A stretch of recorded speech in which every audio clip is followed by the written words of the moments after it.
Assalamualaikum warahmatullahi wabarakatuh.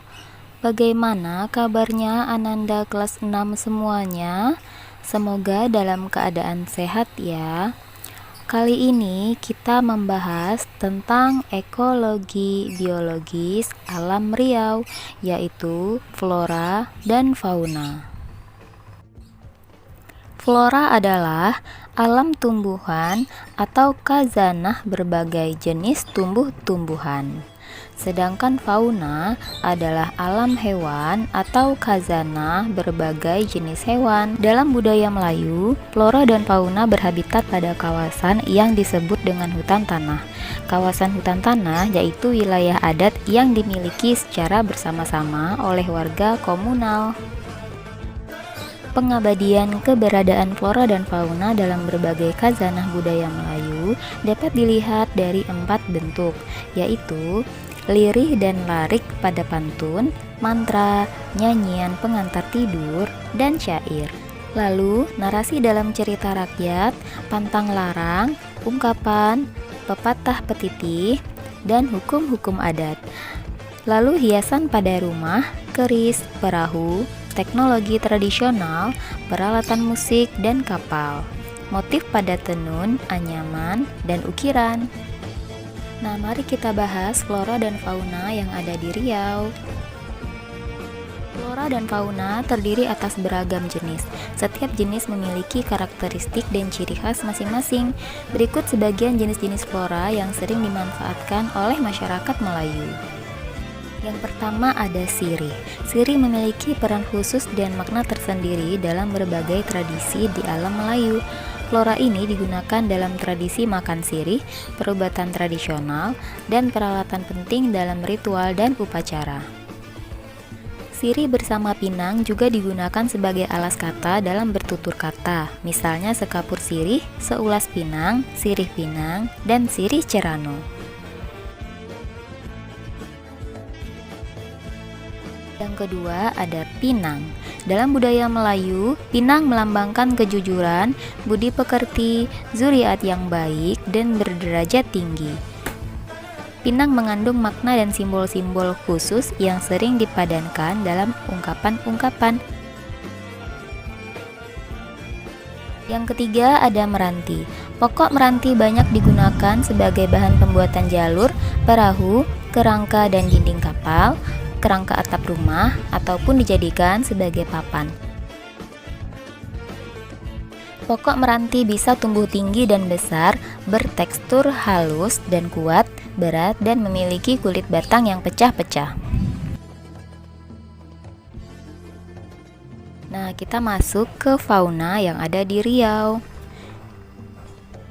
Yang pertama ada serindit Melayu. Serindit Melayu memiliki peranan penting dalam kebudayaan Melayu. Warna bulunya dijadikan sebagai warna khas Melayu yaitu hijau, kuning, dan merah. Burung ini juga sering dijadikan sebagai lambang kebijaksanaan, sehingga sering digunakan sebagai hulu pada keris Melayu.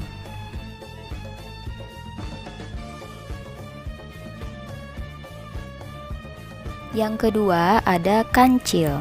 Kancil sering dijadikan sebagai tokoh dalam cerita-cerita rakyat Melayu.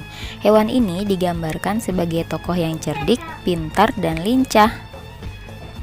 Beberapa cerita rakyat yang mengisahkan tentang kancil adalah kancil dan harimau, kancil dan buaya, kancil dan gajah. Yang ketiga, enggang. Enggang dianggap sebagai simbol kesetiaan bagi sebagian orang Melayu. Burung ini setia menjaga istri dan anaknya. Pada masa mengeram dan menetas, istri dan anak enggang akan berdiam di dalam sarang mereka. Ayah enggang akan selalu datang mengantarkan makanan. Saat ayah enggang mati, misalnya diburu, maka istri dan anak enggang juga dipastikan mati karena tidak ada yang memberinya makan. Nah, manfaat flora yang pertama, menjadi makanan. Jenis flora yang dijadikan bahan makanan seperti padi, sagu, umbi-umbian, dan buah-buahan. Lalu perobatan. Perobatan tradisional Melayu menjadikan berbagai jenis flora sebagai bahan utama ramuan obat. Tumbuhan obat yang sering digunakan sebagai obat misalnya sirih, jerangau, setawar, sedingin, dan kunyit. Lalu bangunan. Dijadikan sebagai bahan pembangunan rumah tradisional. Jenis kayu yang digunakan seperti kulim dan meranti. Lalu peralatan musik. Dimanfaatkan untuk membuat berbagai peralatan musik seperti gendang, gambus, seruling, beduk, tabuh, ketuk-ketuk. Jenis kayu yang digunakan adalah kayu nangka. Lalu teknologi tradisional dimanfaatkan untuk pembuatan berbagai peralatan teknologi tradisional seperti kapal, jalur, perahu, dan luka. Jenis-jenis flora yang digunakan seperti kulim, modang, meranti, rotan, dan akar-akaran. Lalu komoditas berharga. Beberapa flora menghasilkan getah yang bisa diperjualbelikan seperti getah karet, getah rotan jenang, dan getah keruying. Lalu manfaat fauna, bahan pangan. Beberapa jenis fauna ada dapat dijadikan sebagai sumber pangan seperti daging, telur, dan susu. Lalu peralatan musik. Kulit hewan seperti kambing, sapi, dan kerbau digunakan sebagai membran pada peralatan gendang. Contohnya alat musik misalnya gendang, beduk, tabuh, rebana, dan marwas. Lalu dapat membantu meringankan pekerjaan. Beberapa hewan dimanfaatkan untuk meringankan pekerjaan. Misalnya kerbau dan sapi membantu kita membajak sawah. Flora dan fauna dalam motif. Flora dan fauna sering dijadikan sebagai motif dalam tenun, anyaman, dan ukiran. Inspirasi flora dan fauna disimbolkan dalam gambar akar-akar yang menjalar dan bunga-bunga yang sedang mekar.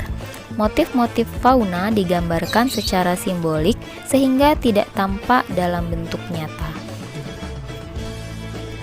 Motif flora dan fauna diberi dengan penamaan khas dan puitis seperti kuntum tak jadi, bunga hutan, bunga kelapa, bunga tabur, bunga bakung, bunga cengkeh, bunga kangkung, pucuk rebung, daun sepotong, paku gajah, siku keluang, lebah bergantung, itik pulang petang.